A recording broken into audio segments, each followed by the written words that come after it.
अबे 20,000 में भी किसी ने नहीं खरीदा हमारे नंबर 1 ऑलराउंडर और बाबर आजम के कोच को यार। पाकिस्तानी क्रिकेटर्स का क्या म्यार रह गया कि एंड्रे फ्लेचर जैसे रिटायर हुए जमाना हो गया, $2,70,000 में बिक रहा है और हमारा एक्टिव क्रिकेटर फखर जमान $80,000 में बिक रहा है। हमारा एक्टिव क्रिकेटर नसीम शाह $80,000 में बिक रहा है। हमारा हसन नवाज जो पाकिस्तान का जनरेशनल टैलेंट बोला जा रहा है, फिनिशर बोला जा रहा है, सिर्फ $40,000 में बिक रहा है। ना जारी करने का फैसला भी किया, लेकिन क्यों किया? क्योंकि इन्हें कोई खरीदेगा नहीं। उसके बाद यूएई में होने वाली ILT20 उसका जो 4th एडिशन है उसके लिए ऑक्शंस हो गए हैं, मतलब ऑक्शंस आर एंडेड। और ये फर्स्ट टाइम हुआ है कि ILT20 के अंदर ऑक्शन बेस्ड सिस्टम को इंट्रोड्यूस करवाया गया है। अच्छा, ऑक्शन में सिर्फ 3 पाकिस्तानी प्लेयर्स सोल्ड आउट हुए हैं। हम पहली दफा ऐसा देख रहे हैं कि ILT20 में पाकिस्तानी प्लेयर्स का इन्वॉल्वमेंट ऑलमोस्ट ना होने के बराबर है और एक ही टीम है जिसने पाकिस्तान के 3 प्लेयर्स को लिया है, बाकी किसी भी टीम ने किसी भी पाकिस्तानी प्लेयर्स को नहीं लिया है। लेकिन अब क्योंकि इंडियन इन्वॉल्वमेंट इतनी ज्यादा हो गई है और सारे के सारे जितने भी ऑनर्स हैं वो सारे इंडियन है, इसलिए उन्होंने कहा कि भाई पाकिस्तानी प्लेयर्स कि आपके इतने जबरदस्त क्रिकेटर्स इस कम प्राइस में क्यों बिक रहे हैं। सबसे मेन वजूहात हैं, इनमें से बेशतर लीग्स ऐसी हैं जहां पे भारतीय मालकान फ्रेंचाइज जो हैं वो भारतीय हैं और उनकी एक पॉलिसी है कि ठीक है पाकिस्तानी क्रिकेटर्स को नहीं लेना। अब मुंबई इंडियन एमिरेट्स होगी, दिल्ली की टीम होगी जो इसके अंदर मौजूद है, क्या कहते हैं आपके ILT20 के अंदर, ये जितनी काफी सारी इंडियन टीम्स, इंडियन ऑनर्स मौजूद हैं, तो वो नहीं ले रहे पाकिस्तानी प्लेयर्स को। कि मोहम्मद आरिस और साइम अयूब को किसी ने भी ILT के अंदर खरीदा नहीं है। वहीं पर एंड्रू फ्लेचर जो है वो अरसा दराज से रिटायर्ड हो चुका है और उसे $2,60,000 में खरीद लिया जाता है। कि वो जा रहे हैं क्योंकि इंडियन फ्रेंचाइजीज भी काफी ज्यादा वहां पर थी, लेकिन उनको भी किसी ने नहीं लिया। लेकिन पाकिस्तानी काफी सारे खिलाड़ी थे, इमाद वसीम हो गए, आमिर हो गए, बहुत सारे और भी आपके डोमेस्टिक के इंटरनेशनल खिलाड़ी थे काफी सारे, वो सब भी हमें देखने को मिले और ऐसा लगा कि ऑक्शन जो चल रहा था उसमें किसी को भी नहीं लिया। पाकिस्तानी प्लेयर्स लिटरली रो रहे हैं, उनको पैसा चाहिए, वो मर मर के पैसा हासिल करना चाहते हैं, लेकिन जहां पर बात होती है इंडियन ओनर्स की, वहां पर ये पाकिस्तानी प्लेयर्स को सिलेक्ट ही नहीं कर रहे। सिरे से इनके जहन में पता नहीं क्या चल रहा है। इन्होंने कहा कि पाकिस्तानी प्लेयर है, नहीं होता, हम कार्ड उठाएंगे ऐसी की तैसी, जो करना करो, इसको हम तुमको फ्री में भी दोगे तो हम नहीं लेंगे। सोचो। और एक और मजे की बात कि उस्मान तारिक जिन्होंने कैरिबियन के अंदर बहुत जबरदस्त बॉलिंग की और ओवरऑल लीग के अंदर बहुत माने जाते हैं, उनके बारे में तो रिपोर्ट भी कंफर्म आ गई कि वो भी ऑलमोस्ट उनका भी डील हो चुकी है। मगर आप पीयूष चावला आ चुके हैं उनकी जगह पे, आप कंपैरिजन नहीं कर सकते कहां पे उस्मान तारिक, कहां पे पीयूष चावला, मगर पीयूष चावला आ चुके हैं। टीम है, आपको याद होगा ILT20 का पहला सीजन कितने ज्यादा पाकिस्तानियों ने खेला था, लेकिन अब आपको नजर नहीं आ रहे। एक तो इंडियन इन्फ्लुएंस है। IL20 इसलिए कि अभी आप दुबई में खेलकर आ रहे हो एशिया कप, तो उसके हवाले से तो यहाँ पर आपके खिलाड़ियों को रखना चाहिए। तभी आपने ट्राई सीरीज शारजा में खेली, तो ILT20 में तो आपके खिलाड़ी को होना चाहिए, तो उसी कंडीशन के हिसाब से हैं, स्लो विकेट रहते हैं आपके खिलाड़ी, बहुत सारे ऐसे खिलाड़ी हैं जो कंडीशन जिनको सूट करती है। कोई ऑस्ट्रेलिया या इंग्लैंड की कंडीशन तो है नहीं कि आप बोलो जी नहीं आपके प्लेयर सेटअप नहीं होते। यहाँ तो विकेट भी स्लो है, आपके स्पिनर, ऑलराउंडर, स्पेसर सभी लाइक करते हैं, फिर भी अगर जगह नहीं मिली तो ये एक यूएई में होने वाली ILT20 उसका जो 4th एडिशन है उसके लिए ऑक्शंस हो गए हैं, मतलब ऑक्शंस आर एंडेड। और ये फर्स्ट टाइम हुआ है कि ILT20 के अंदर ऑक्शन बेस्ड सिस्टम को इंट्रोड्यूस करवाया गया है। अच्छा, ऑक्शन में सिर्फ 3 पाकिस्तानी प्लेयर्स सोल्ड आउट हुए हैं। सर वैसे बाय द वे और भी बड़े नाम हैं जो सोल्ड आउट नहीं हुए। फखर जमान, नसीम शाह प्लस हसन नवाज, ये तीनों सोल्ड आउट हुए हैं। नसीम और फ़खर को $80,000 की डील मिली है, हसन नवाज को $40,000 की, तीनों को डेजर्ट वाइपर्स ने दिया। पहली दफा ऐसा देख रहे हैं कि ILT20 में पाकिस्तानी प्लेयर्स का इन्वॉल्वमेंट ऑलमोस्ट ना होने के बराबर है और एक ही टीम है जिसने पाकिस्तान के 3 प्लेयर्स को लिया है, बाकी किसी भी टीम ने किसी भी पाकिस्तानी प्लेयर्स को नहीं लिया। ऐसा पहली बार हो रहा है कि इस ILT20 यानी कि इंटरनेशनल जो T20 लीग होती है यूएई के अंदर, उसके अंदर हम मुख्तलिफ टीमों के प्लेयर्स देखते हैं जिसके अंदर बहुत सारे पाकिस्तानी होते थे।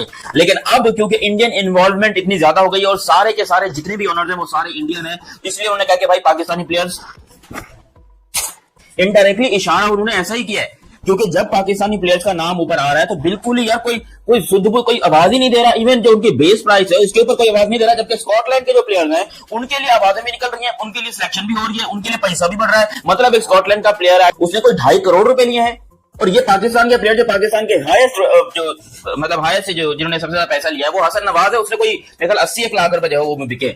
उसके अलावा पाकिस्तान के बहुत सारे प्लेयर्स हैं जिसमें शाहीन आफरीदी, मोहम्मद रिजवान और आई थिंक यहाँ पर जो है वो बहुत सारे और भी लोकल टाइप के क्रिकेटर थे, इफ्तिखार अहमद थे, फिर यहाँ पर जो है वो खुशदिल शाह वगैरह थे, मोहम्मद नवाज थे, ये सब के सब क्यों एक्सपोज हुए? इनको क्यों किसी ने सिलेक्ट नहीं किया? एमआई एमिरेट्स है, उसके अलावा पता नहीं कौन कौन सी अबू धाबी सुपर किंग्स है, इस तरह की टीमें, मतलब सारी की सारी आईपीएल के जो ओनर्स हैं वही ओनर्स को समझ। आप सोच सकते हैं बांग्लादेश प्रीमियर लीग के अंदर तकरीबन पिछले सीजन के अंदर 39 पाकिस्तानी प्लेयर्स से गए थे, लेकिन जहां पर बात आती है इंडियन ओनर्स की, वहां पर ये पाकिस्तानी प्लेयर्स को सिलेक्ट ही नहीं कर रहे। सिरे से इनके जहन में पता नहीं क्या चल रहा है, इन्होंने कहा कि पाकिस्तानी प्लेयर है नहीं होता, हम कार्ड उठाएंगे ऐसी की तैसी, जो करना करो, इसको हम तुमको फ्री में भी दोगे तो हम नहीं लेंगे। सोचो यार, बेस प्राइस $20,000, $30,000, ये $50,000 के ऊपर जो प्लेयर से नहीं जा रहा, $50,000 के ऊपर यार प्लेयर नहीं बिक रहा पाकिस्तान का। ये कैसा आलम है पाकिस्तान के लिए?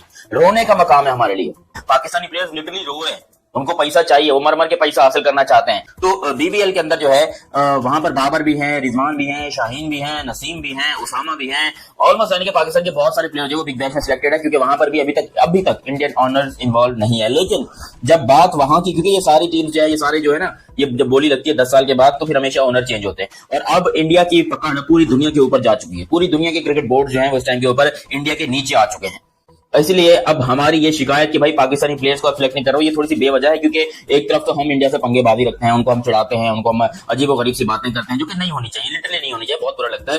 और दूसरी तरफ हम यहाँ पर एक्सेप्ट करके बैठे हैं कि वो हमारे प्लेयर्स को इतने पैसे देंगे, वो हमारे प्लेयर्स को इतनी सैलरी देंगे। अफगानिस्तान के इतने प्लेयर्स बिक गए यार, अफगानिस्तान के मुजीबुर रहमान, नूर अहमद, राशिद खान, मोहम्मद नबी, गुलबदीन नायब, उनके बहुत सारे अफगानिस्तान के, जिसमें ये अजमतुल्लाह उमरजाई, फजल फारूकी, ये अफगानिस्तान के प्लेयर्स हैं जो कि बड़े बड़े पैसों में बिके हैं। प्लेयर्स माशाल्लाह, प्लेयर्स जैसे अभी एशिया कप में आपने परफॉर्मेंस सबकी देख ली, जब परफॉर्मेंस ही बिल्कुल गई गुजरी है, परफॉर्मेंस इनकी कोई है ही नहीं, एक नंबर की बेरोजगार किस्म की परफॉर्मेंस है। जब आपके मेन प्लेयर्स, अब जिस तरह ये शाहीन शाह अफरीदी हैं, हालांकि ये फेल नहीं रहे थे, लेकिन फिर भी इसको किसने नहीं लिया? क्यों? क्योंकि भाई बड़ा नाम है पाकिस्तान के अंदर, लेकिन क्योंकि इंडियन इन्वॉल्वमेंट है तो पाकिस्तानी प्लेयर्स को साइड में इग्नोर कर दिया गया। और हम यहाँ पर बैठ के एल देख रहे हैं कि भैया कभी तो होगा पाकिस्तानी प्लेयर्स दुनिया में खेलेंगे। आईएलटी लीग में, यानी यूएई की जो लीग है उसके अंदर ऑक्शन उनकी मुकम्मल होगी और सिर्फ 3 पाकिस्तानी क्रिकेटर्स उसमें ऑक्शन में खरीदे गए हैं। फखर और नसीम की कीमत जो लगी है वो $80,000 है और हसन नवाज की $40,000।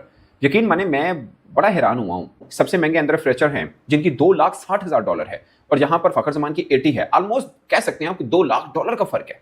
क्या दोनों की क्रिकेट में ये फर्क है? अब 5 एक तरह से लीग एक टाइम पे हो रही है। सोचिए कितना कंपटीशन होगा कि खिलाड़ी हमने अच्छे लेने हैं। ऐसे में नसीम शाह, फखर जमान, हसन नवाज, ये 3 खिलाड़ी एक लीग में मुंतखब मतलब ऑक्शन में खरीदे जाते हैं और उनकी प्राइस क्या लग रही है? इवन के जुनैद सिद्दीकी जो लोकल बोर्ड के क्रिकेटर हैं, उनको $1,70,000 उनको मिले, यानी उनकी भी नसीम शाह से ऑलमोस्ट $1 लाख ज्यादा प्राइस है। और एक और मजे की बात कि उस्मान तारिक जिन्होंने कैरिबियन के अंदर बहुत जबरदस्त बॉलिंग की और ओवरऑल लीग के अंदर बहुत माने जाते हैं, उनके बारे में तो रिपोर्ट भी कंफर्म आ गई कि वो भी ऑलमोस्ट उनका भी डील हो चुकी है। मगर आप पीयूष चावला आ चुके हैं उनकी जगह पे, आप कंपेरिजन नहीं कर सकते कहां पे उस्मान तारिक, कहां पे पीयूष चावला, मगर पीयूष चावला आ चुके हैं। सवाल ही नहीं पैदा होता ये इतनी छोटी छोटी प्राइस के ऊपर। हसन नवाज यार हमारा जनरेशनल टैलेंट कहते हैं हम, 40,000। मैं ये बात इसलिए कर रहा हूं कि हमारे क्रिकेटर्स को खुद ही मतलब करना चाहिए कि यार नहीं, इस प्राइस में नहीं हम लोग खेलेंगे। कि आपके इतने जबरदस्त क्रिकेटर्स इस कम प्राइस में क्यों बिक रहे हैं? सबसे मेन वजूहात हैं। इनमें से बेशतर लीग्स ऐसी हैं जहां पे भारतीय मालकान फ्रेंचाइज जो हैं वो भारतीय हैं और उनकी एक पॉलिसी है कि ठीक है पाकिस्तानी क्रिकेटर्स को नहीं लेना। सो आप जब किसी चीज मैटर्स को अनप्रोफेशनली डील करेंगे तो आपके प्लेयर्स वैल्यू में भी गिरेगी उनकी, और फ्रेंचाइजीज लेने भी पसंद नहीं करेंगे, कोशिश करेंगे किसी और को ले लें, इनको ना लें, क्योंकि इनके पता नहीं कब क्या हो जाए। Mohammad Aamir, I don't know, Mohammad Aamir तो ये कह रहे हैं कि मैंने तो पहले पुल आउट कर लिया था, मगर ऑप्शन में उनका नाम आया और वो अनसोल्ड गए। बट मुझे अपने क्रिकेटर जो 3 खरीदे गए उनकी प्राइस देखकर मुझे बड़ी हैरत हुई है, कितने कम प्राइस में क्यों हमारे क्रिकेटर चाह रहे हैं। इतना नहीं बिके, सिर्फ 3 खिलाड़ी सोल्ड हुए, वो भी डेजर्ट वाइपर्स ने लिए। ये वजह बीसीसीआई का influence. IL T20, South Africa की league, Big Bash League, Indian Premier League, ये वो लीग है, सीपीएल की लीग, ये वो लीग है जहां पे इंडियन फ्रेंचाइज आईपीएल के जो ओनर है वो पहुंच चुके हुए हैं। अब मुंबई इंडियन एमिरेट्स होगी, दिल्ली की टीम होगी जो इसके अंदर मौजूद है, क्या कहते हैं आपके आईएल T20 के अंदर, ये जितनी काफी सारी इंडियन टीम्स, इंडियन ओनर्स मौजूद हैं, तो वो नहीं ले रहे पाकिस्तानी प्लेयर्स को।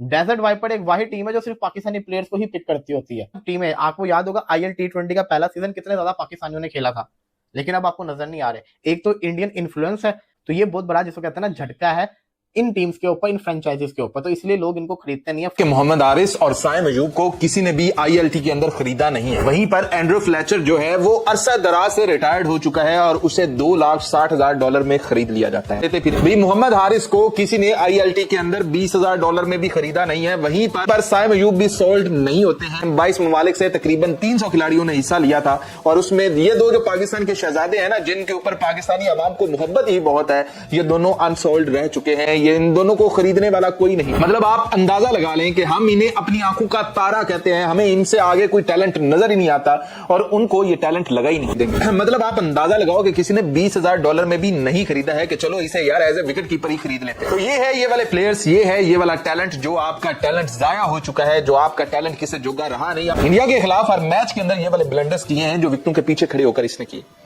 तो भाई कौन खरीदेगा एज ए विकेट कीपर भी, इसकी क्या मांग है, कौन खरीदेगा, कौन अपनी टीम में शामिल करेगा? तो इसलिए ये अनसोल्ड रह चुका है कि पाकिस्तान के प्लेयर्स जो है वो रहे हैं अनसोल्ड।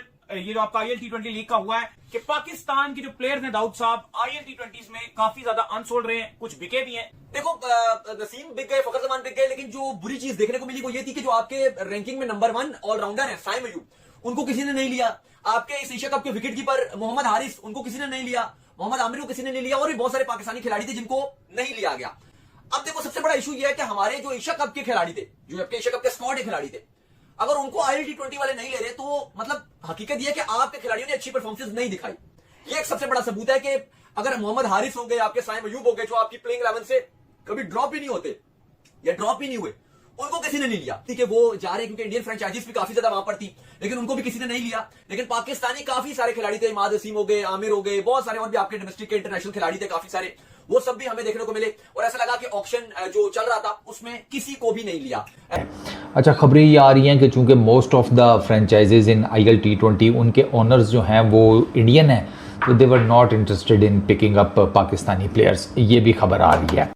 नमस्कार दोस्तों, जय हिंद। जैसा कि हम जानते हैं कि ILT लीग जो दुबई बेस्ड लीग है, जो UAE में खेली जाती है, इसकी कल ऑक्शन हुई थी। इसमें पाकिस्तानी प्लेयरों को कोई इंटरेस्ट नहीं दिखाया गया, जिसके बाद सिर्फ पाकिस्तान के 45 प्लेयरों में से सिर्फ 3 प्लेयर ही बिके हैं और वो भी बहुत कम कीमत पे बिके हैं। इसके बाद पाकिस्तान मीडिया का रो रो कर बुरा हाल है, बोल रहे हैं कि जो ये लीग के फ्रेंचाइजी ओनर है वो इंडियन है, इसलिए उन्होंने पाकिस्तानी प्लेयरों को खरीदने में दिलचस्पी नहीं दिखाई। और जो 3 प्लेयर बिके भी हैं वो भी पाकिस्तानी बेस्ड फ्रेंचाइजी है जिसने उनको प्लेयरों को खरीदा है। बाकी और किसी फ्रेंचाइजी ने पाकिस्तानी प्लेयरों में कोई इंटरेस्ट नहीं दिखाया। इसके बाद पाकिस्तान मीडिया का रो के बुरा हाल है, क्योंकि उनका मानना है कि पाकिस्तानी टीम को इंडिया वाले बर्बाद करके रख देंगे। दोस्तों, अगर वीडियो अच्छी लगी हो तो रिक्वेस्ट है आपको चैनल को सब्सक्राइब कीजिए, वीडियो को लाइक कीजिए, शेयर कीजिए और चैनल को देखने के लिए आपका बहुत बहुत धन्यवाद। Thank you so much.